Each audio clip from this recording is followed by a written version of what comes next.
اللہ نے کہا، حضرت آپ نے ارشاد فرمایا، آپ نے فرمایا یہ سورت سورہ فاتحہ ہے، جو فضل اور شرف میں قرآن کریم کی بڑی سورتوں میں سے۔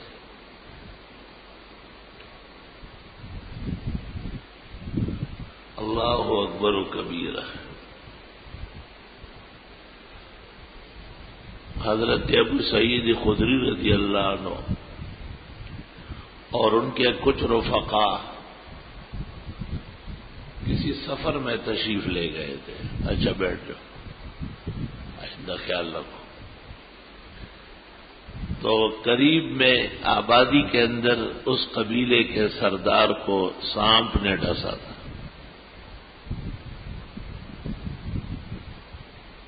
انہوں نے ہر طرح کوشش کی لیکن وہ ٹھیک نہ ہوا۔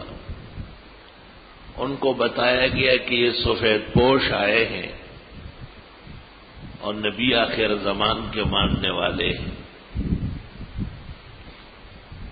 لہذا ان سے رجوع کیا جائے۔ چنانچہ ان کے پاس آئے اور صحابہ سے کہا کہ ہمارے ایک امیر کو ایک زہریلے سانپ نے ڈسا ہے، اگر تم میں کوئی دم کا ماہر ہو تو ہمارے ساتھ چلے۔ حضرت ابو سعید خدری رضی اللہ عنہ نے ان سے کہا، ہم اتنے دنوں سے یہاں ٹھہرے ہوئے مسافر ہیں، عرب کا دستور ہے کہ آس پاس مسافروں کو باقاعدہ کھانا دیا جاتا ہے، تم نے ہماری مہمانی کا پوچھا تک نہیں۔ لا نرقیق لکم حتی تجعلوا لنا جعلا، بخاری شریف میں جب تک کچھ مقرر نہیں کرو گے کچھ بھی دم نہیں کرے گی۔ دم فری فنڈ والا دم ہوتا ہے، دمولا چفت ہے، نہ خرٹی دو دمولا چوفی ہو یہ دم اچھا یہ دم نہیں ہے، دم کی صلاحیت اپنے اندر پیدا کرو۔ دم اس کو کہتے ہیں کہ آپ کے کلمات پڑھنے کے بعد نظام بدل جائے، اس کو دم کہتے ہیں۔ دیفانم چوف کے خانم پروف کے دس دم نے دس پہلے شکل بگاڑنے کے منہ کھولنے کی ضرورت سوچ لو کہ دم ایک طاقت ہے بہت بڑی۔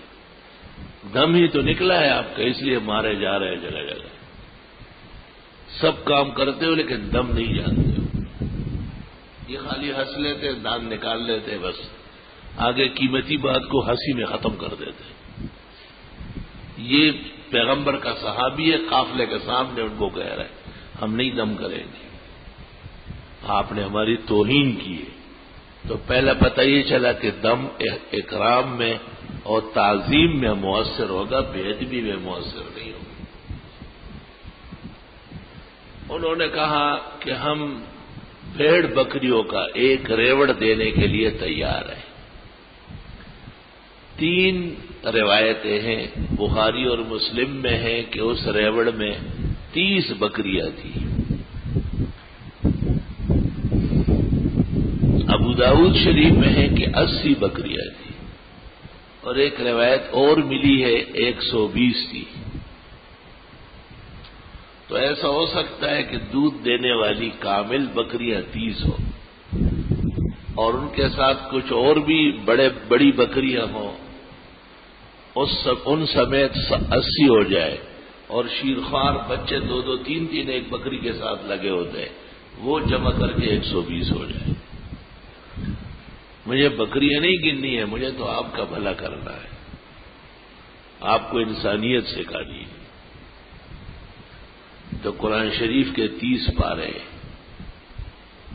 کم از کم 30,000 تو ایک قرآن خوانی کے، ایک حفظ قرآن جو اگڑو بگڑو یا لمون تالمون دوڑا ہے تراویح میں، اور جب متمول طبقہ ہو تو 80,000 دے، اور جب بالکل ہی اکرام کرنا چاہے تو 1,20,000، کیونکہ جو بھیڑ یا بکری منڈی سے احسن العلوم پہنچتی ہے وہ کم از کم 1,000 کی، تو اب 1,000 کی کہاں ہے، تو 5-6 ہزار کی ایک آتی ہے، سستا سے سستا لگا لے، وہ بلوچستان کے جنگلی بکرے چلو صحیح.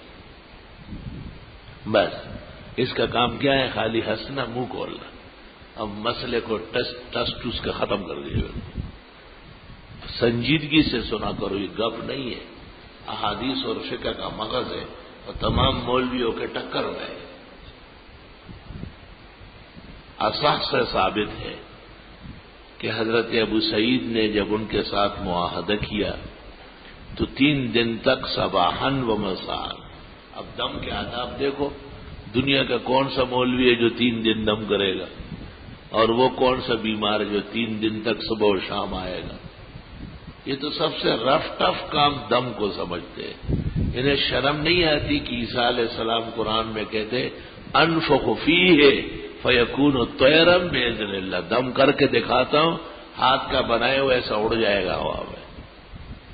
ابرہ الاکمہ والابرص واحیی الموتى باذن اللہ. برس کا مریض، کوڑ کا مریض، اور وہ چھوڑو، مردے کو دم کر کے اٹھا کے دکھاتا ہوں. بے دم ہو چکے ہیں. اس لیے تو ہر جگہ آپ کی توہین آرائی شروع ہو گئی ہے. ہر مشق ہے، دم نہیں ہے. دم جانتے نہیں ہے. نتیجہ یہ نکلا کہ الٹے سیدھے فتوے دینے لگ گئے. مفتی فتویٰ لکھے، اس کو حق نہیں کہ حدیث کے خلاف لکھے. قرآن اور سنت یہ تو اصل الاصل اور روح الارواح ہے. 3 دن تک جب صحیح صبح و شام ان کو دم کرتے رہے بیمار کو. بخاری شریف میں ہے فبرآ، ٹھیک ہو گیا. انہوں نے پوری ریوڑ ان کے حوالے کر دی. جب بھیڑ بکریوں کا ایک ریوڑ آ گیا تو صحابہ نے کہا اخذت اجرا علی کتاب اللہ، قرآن شریف پر اجرت لے لی.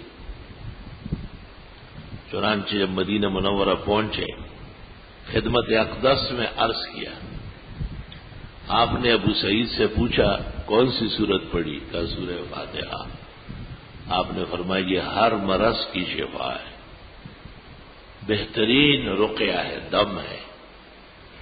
اور بھیڑ بکریاں جو لی گئی تھی آپ نے فرمایا آپس میں تقسیم کر لو، وَاجْعَلُوا لِي فِيهِ سَهْمًا، میرا حصہ بھی مقرر کر لو. ہم نے اکرام حافظ کا فتویٰ لکھا تھا اور رمضان شریف کے قریب حفاظ آتے تھے، وہ لیتے تھے، کیونکہ ان بیچاروں کے خلاف ظالموں نے فتوے لکھے کہ لینا و دینا حرام و گناہ ہے. ہم نے کہا ہے کہ نہیں، ہم مطلقاً ثابت ہیں اور فضیلت اور استحباب ہے. تو ایک حافظ صاحب کہتے تھے، حضرت کہتے ہیں 30,000 80,000 1,20,000، مجھے تو اتنے نہیں ملے. میں نے کہا وہ آگے کا جملہ اجعلوا لی فیہ سہما واضربوا لی فیہ سہما، میرا حصہ بھی دو. فتوے تو آپ لے جاتے کہ تم میں کوئی ایسا حلال خور ہے جس نے ایک لفافہ بنایا کہ یہ فقیر کو بھی دینا ہے. لیچی دلالا وہی نوڑائی دی ابتلا وہی ملیا سر جگڑے دو کو میں پیسی دے کوڑ دے اسے.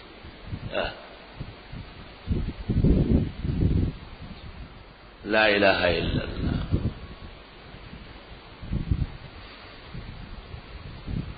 جو فتویٰ شائع ہوا ہے کہ نہیں لے سکتے، یہ اعتزال کے مذہب پر واقع ہوا ہے. کنیہ میں لکھا ہے یہ معتزلہ کا مذہب ہے. ان کے نزدیک میرے پڑھنے سے آپ کو فائدہ نہیں ہے، تو میں آپ سے کیا لے رہا ہوں. اہل سنت کے نزدیک ایک کے پڑھنے سے اوروں کو فائدہ ہے. رات کو یہاں ایک دوست ملنے آیا تھا، کچھ تکلیف ہے اس کو، آپ سے دعاؤں کی بھی درخواست ہے.